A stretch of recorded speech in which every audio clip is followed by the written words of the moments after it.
Dear Dark Diary.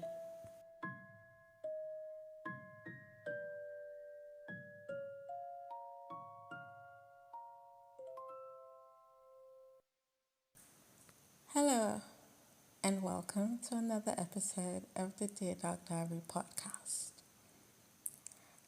I'm here again, and I need you to stay with me for a bit. The Dear Dark Diary podcast, where we're open pages nobody's supposed to find, where we actually talk about things living rent free in our heads, the grief, the chaos, the beautiful, terrible, fully human stuff we keep trying to scroll past. I'm your host, and tonight we're going somewhere that's going to mess you up a little in the best way.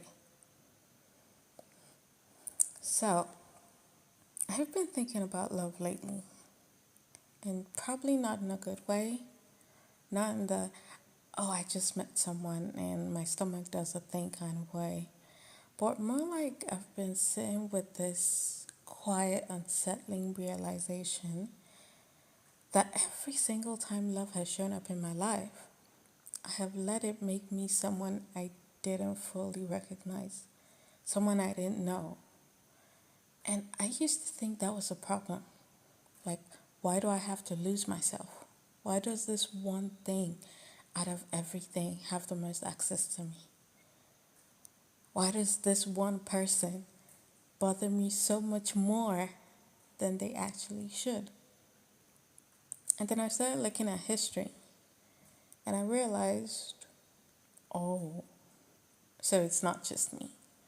It's never been just me. You know how you get in your headspace and you think, oh, I'm the only one going through this, or I'm the only one that can't understand what I'm going through? Well, I was wrong. I wasn't the only one. Because love has been doing this thing for a long time. Showing up, rewriting people, costing them everything for as long as humans have existed. And we keep calling them legends. So maybe losing yourself isn't a tragedy. Maybe that is the thing. Tonight, I want to talk about love. Not the Pinterest version, not the Spotify playlist he made you, not the Instagram usernames in bio that you're both sharing, and definitely not the Valentine's Day gift guide that's been haunting your inbox since January, okay? The other kind. The kind that shows up uninvited and fully moves in, rearranges your whole personality, and has the audacity to act like it was always supposed to be there. The kind history keeps warning us about, and the kind we keep romanticizing anyway. Oof. Because love came to kill us, and we held the door open. Okay, so Socrates said something, and before you click off, I know, philosophy class was a lot. Just hear me out, because this one actually feels different. Socrates was the guy who chose death over being quiet, over shutting up. They gave him options. He picked the hemlock. That's the level of unhinged conviction we're dealing with. So when he opens his mouth about love, you need to listen. He said, love is madness, and the madness of love is the greatest of heaven's blessings. Let's sit with that for a second. He's not saying love is cute despite how crazy it makes you. He's saying the crazy part is the point. The way you check your phone for the 47th time, the way a random song comes on shuffle and suddenly you can't breathe right because all these memories start playing over and over again in your head. The way your whole situationship lives rent free in your head, or lives like it's paying rent. That's not a red flag. Well, according to the man who literally died for his beliefs, that's a blessing. So we've been treating the madness like a side effect. Like love is a medication and the fine print says may cause loss of sleep, loss of appetite, loss of entire sense of self, and texting your ex at 2 a.m. Oh, please, come on. But what if that's not the warning label? What if that's the whole thing? Dear Dark Diary, let me tell you about the ones love absolutely destroyed. Not the soft ones, not the couples with the matching bios and anniversary posts. The ones love absolutely consumed. First on our list, we have Bonnie and Clyde, okay? Two people who had no business finding each other, okay? They couldn't have been worlds apart, and they found each other anyway. The way the wrong person always does. Right time, worst possible circumstances, and zero chill. They robbed banks. They were literal fugitives. They made headlines, made enemies, and eventually they made history in the most tragic way possible, a grave. But here's the part that doesn't get enough airtime.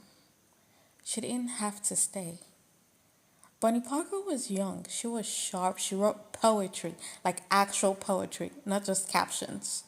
She had a whole future that had nothing to do with Clyde Barrow and a life on the run. And yet she chose him anyway. Not because she was naive, not because she had no options, but because love had come to kill her.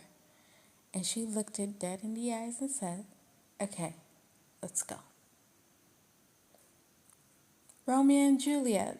Oh, I already know what you're thinking. They were teenagers. It was 4 days. It wasn't even real. And you're not wrong. That's a very reasonable take. But strip away the Shakespeare of it all, take away the lambic pentameter and the dramatic monologues, and what you're left with is this: two people, every possible wall between them, their families, their history, their entire social world saying no. And love said, none of that is real. And they believed it. Maybe the tragedy isn't that they died for love.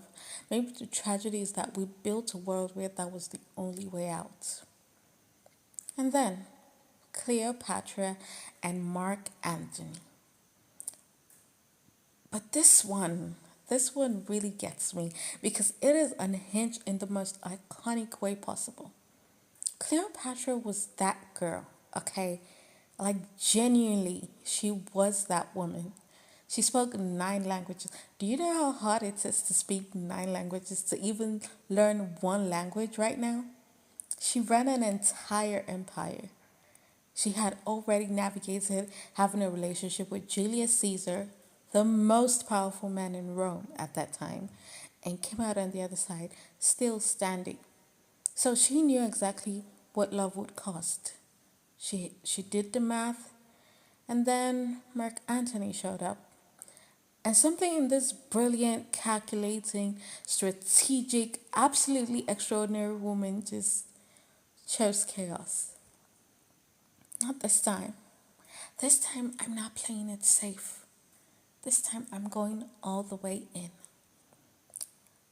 Rome fell apart, battles were lost, an entire empire crumbled, and history spent 2,000 years calling her reckless. Dear Dr. Harry, I don't think she was reckless. I think she finally stopped performing and just felt something. And for a woman who spent her whole life being strategic, maybe that was the most radical thing she ever felt. Now, the next two sit differently. Saint Valentine, and this is what they don't tell you about the pink hearts and overpriced flowers. Valentine was a priest, and he performed secret marriages because the Emperor of Rome had literally banned marriages for soldiers. And his thought process was unmarried men fight harder. Love makes you soft. Love makes you want to go home. And Valentine looked at the entire argument and said, no. He kept doing the weddings quietly, underground, like the original Love is Love activist running a very dangerous operation until they caught him. and killed him. We took that story and turned it into a Hallmark holiday. Candy, cards, a whole retail event. But at the origin of February 14th, there's a man who literally died because he believed people deserved to love who they loved. And then Jesus, Jesus Christ of Nazareth. Stay with me, stay with me. Whatever your relationship with religion looks like, this is worth hearing. Because at its core, the story of Jesus is a story about a love so complete, so unconditional, and so absolute that it walks straight into its own destruction without flinching. Greater love has no one than this, to lay down one's life for another. That's the bar. And when you actually sit with that, every love with a condition attached starts to look like it's playing a completely different game. Like we're out here arguing about receipts while the ceiling of love is this. So after all that, after the bank robbers and the star-crossed teenagers and the pharaohs and the martyrs, what even is love?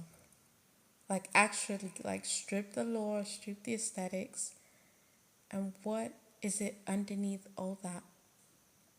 Well, according to Google, love is a profound emotion of deep affection, attachment, and care. That's it. That's it. 3 words carrying the weight of literally all of human history. Affection. The way you go soft around someone. The way the whole vibe of a room shifts when they walk in. Attachment. The thread. The one that doesn't break even when you want it to. The one that pulls away when they leave. They make the air feel wrong for a while. You know the one. And there's care.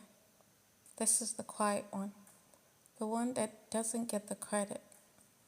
It's what's left when the talking stage is over and the honeymoon phase has locked off. It's just, I want good things for you. I want you to be okay. Even if we never speak again. Even if it destroys me a little. Dear Dark Diary, every single name we talked about tonight, Bonnie, Juliet, Cleopatra, Valentine, Anthony, Romeo, Jesus, they all let love cost them something. And we keep reading their stories. We put them in our playlist, our Pinterest boards, our late night conversations. We write fan fiction about them. We make them go viral on Book Talk. And we keep chasing the very thing that took them out. Because Socrates was right. The madness is the blessing. And love came to kill us. And we will let it every single time. So thank you for being here tonight. Actually here. Not just playing it in the background while you doom scroll. For sitting in this weird, heavy, beautiful dock of it with me. Because I think that's the most underrated thing we can do. Which is just look at the thing. The grief, the longing, the feelings we're too online to admit we have. There's something kind of sacred about not looking away. So write it down tonight, whatever's living in your head right now. The love you haven't admitted to yourself yet. The situationship you're still not over, by the way. The version of you that only comes out at 2 a.m. when the world finally goes quiet. Write it down. If this episode found you somewhere real, share it with someone who needs it. Subscribe so you never miss an entry, and drop a comment or a review. I actually read them, every single one. Okay, so I'll be waiting. And take care of yourselves out there. Because even the dark has something to say. And whatever you found, keep it close. Until next time, good night.